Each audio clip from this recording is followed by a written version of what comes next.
장내 기생충을 죽여야 할까? 당신은 기생충 없이는 절대 살 수 없다. 우리는 그것들을 음식과 물 또는 다른 경로를 통해 섭취한다. 그중 일부는 위에게 공격해서 항상 살아남는다. 기생충은 건강하고 깨끗한 장에서 일을 벌이는 데는 정말 관심이 없다는 점을 기억하는 것이 중요하다. 왜냐하면 그들은 장기적으로 그곳에서 살아남을 수 없기 때문이다. 대신 그들은 더럽고 오염된 환경에서 번식한다. 기생충은 이미 독소를 흡수하여 혈액순환과 영양을 제대로 받지 못하는 장 내벽 조직을 파고든다.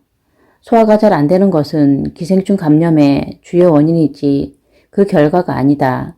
그러나 일단 기생충들이 들끓게 되면 소화장애는 더 악화되는 경향이 있다. 문제는 당신이 오늘 기생충들을 죽여도 다음날 당신이 다뤄야 할 다른 기생충이 또다시 생긴다는 사실이다. 기생충은 당신이 생각할 수 있는 가장 빠른 속도로 증식할 수 있다. 당신은 왜 그것들을 죽이고 나서 대부분 폐기물 속에 그대로 갇힌 채 다른 기생충의 먹이가 되는 수십억의 기생충 시체를 제거해야 하는 부담을 떠안으려 하는가? 죽은 기생충의 상당수는 결국 림프계와 혈액 속에 남아있게 될지도 모른다. 간은 그것들을 걸러내고 담간을 통해 제거하려고 한다. 기생충이 담간에 들어가면 담즙에 휩싸여 간 내 담석의 원인이 된다. 비록 그들을 죽이는 것만큼 빠르지는 않지만 더 좋은 해결책은 간 대장 청소와 식생활과 생활 방식의 조정을 통해 소화 기능을 향상시키는 것이다. 이는 신체의 면역 체계가 이 문제를 한꺼번에 처리하기보다는 단계별로 처리하는 데 도움이 된다. 기생충에 대한 공격은 역효과를 일으켜 반복적인 기생충 감염으로 이어지면서 면역 체계에 과중한 부담을 줄 수 있다. 항생제로 박테리아를 죽이는 것도 마찬가지다. 갑자기 많은 양의 죽은 박테리아가 신체에 홍수를 일으키는데 이것은 단지 반복적인 감염과 많은 부작용의 발판을 마련할 뿐이다. 죽은 박테리아는 다른 박테리아의 먹이가 된다. 이것은 감염과 수많은 퇴행성 질병의 주요 간접적인 원인이 되는 항생제의 부작용 중 하나일 뿐이다. 일부 극단적인 경우에는 사람의 생명을 구하거나 연장하기 위해 기생충을 죽이는 것이 바람직하다. 그런 사람들은 면역 기능이 거의 손상되고 간과 대장을 청소할 수 없는 상태에 있을 가능성이 크다. 이것은 또한 장 내에 뱀 크기 정도의 기생충이 있는 사람들에게 도움이 된다. 우리가 기억해야 할 가장 중요한 점은 기생충이나 다른 해로운 유기체를 죽이려 할 때는 그것들을 몸 안으로 유인하는 독소도 함께 제거해야 한다는 것이다. 약수, 그린월넛 팅크제, 정향 등의 기생충 세정제는 해독 효과를 가지고 있다. 그것들을 사용할 때 간과 대장을 청소하는 것이 도움이 된다. 기생충의 죽음이 당신의 혈액과 림프에 미칠 영향을 줄여주기 때문이다. 하지만 그러한 기생충 제거 방법은 시간이 오래 걸릴 수 있고 내가 알고 있는 한 가지 예외를 제외하고는 부분적으로만 성공적일 수 있다. 건강이 좋지 않은 장에는 점액, 독소, 대변 물질이 결합하여 아유르베다 의학에서 아마라고 부르는 숙변을 만들어낸다. 장은 여분의 노폐물을 수용하려 할 때 자연적인 모양을 잃기 시작한다. 그것들은 다른 선택의 여지가 없이 숙변층으로 채워진 돌출부를 만든다. 숙변은 암세포뿐만 아니라 기생충과 미생물의 번식지다. 장내 면역 체계는 가능한 한 많은 유해 물질을 제거하려고 노력하지만 독소의 가적에 결국 굴복한다.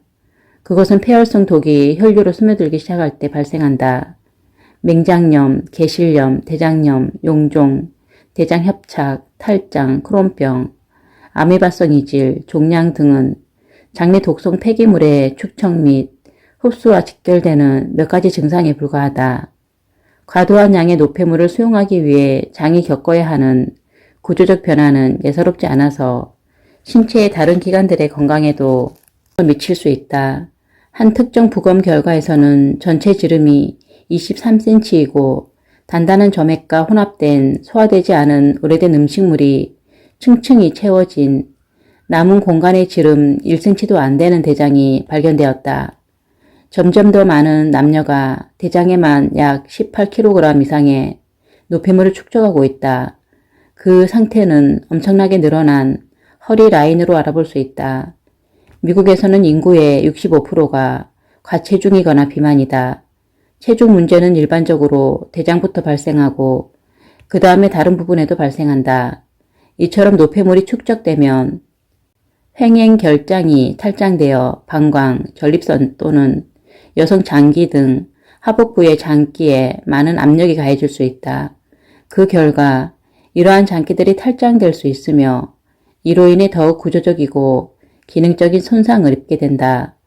노폐물은 많은 유해 박테리아를 끌어들이는데 박테리아는 노폐물 처리 활동에 부산물로 독소를 생산한다. 그중 일부가 대장 내벽을 통해 혈액, 림프, 주변 장기로 침투하면서 단순한 노폐물 증가 이상의 심각한 합병증이 생긴다.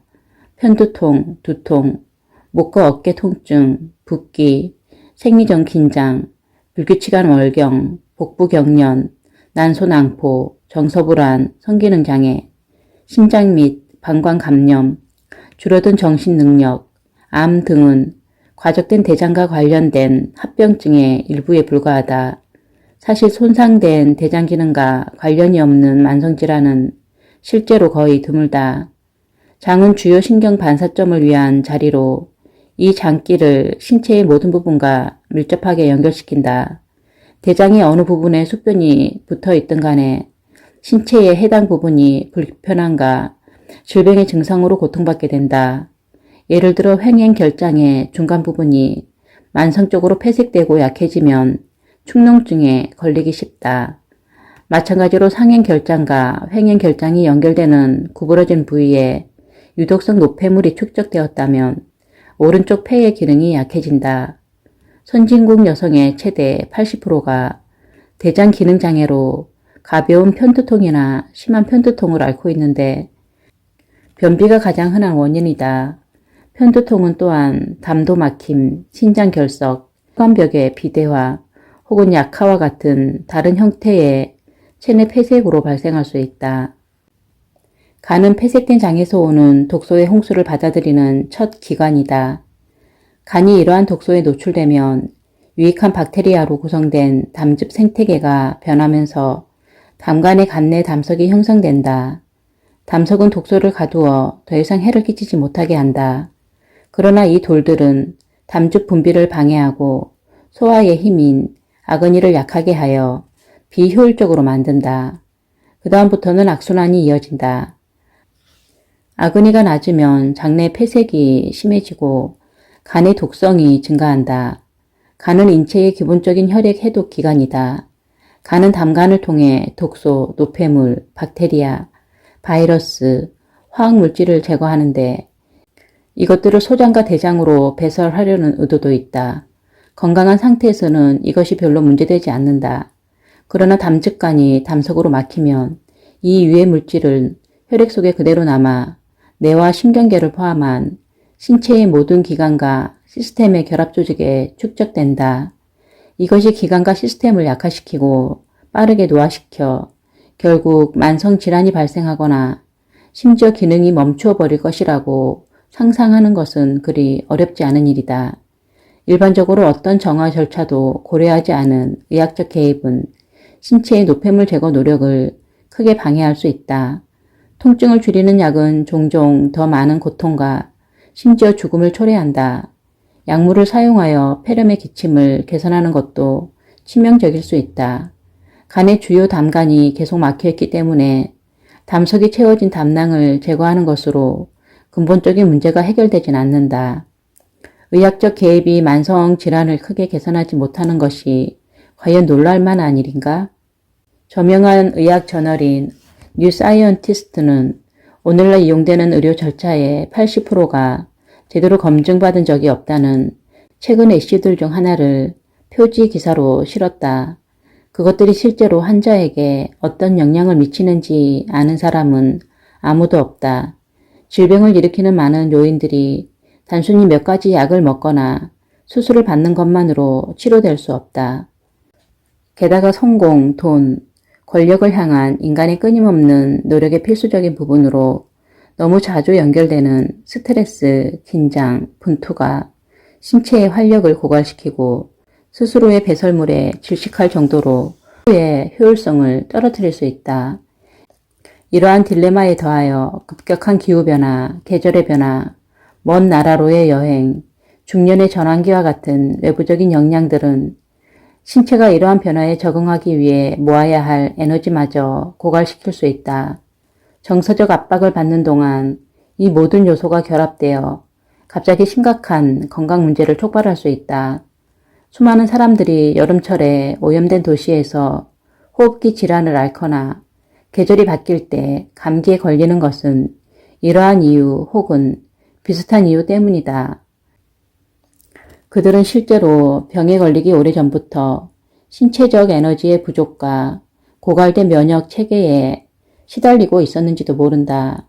신체의 세포와 조직이 적절한 영양분과 물과 산소를 공급하지 못할 때 노화는 빠르게 가속화된다.